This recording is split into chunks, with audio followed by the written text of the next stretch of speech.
This is a doctor who lived in the mid-1800s who performed childbirths. Through a series of events, Ignaz Semmelweis, and please excuse my lack of Hungarian pronunciation, realized a pattern, that there was a relationship with the transfer of disease and the fact that the doctors of the times never washed their hands after performing autopsies.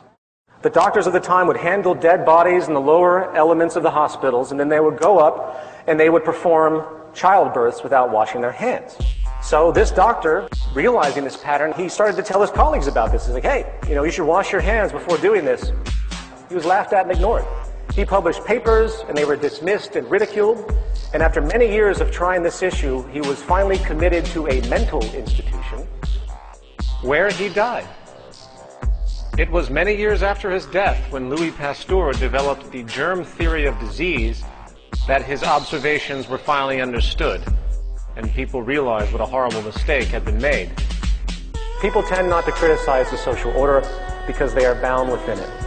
It's like they're in a game, and the idea of questioning the integrity of the game itself rarely occurs.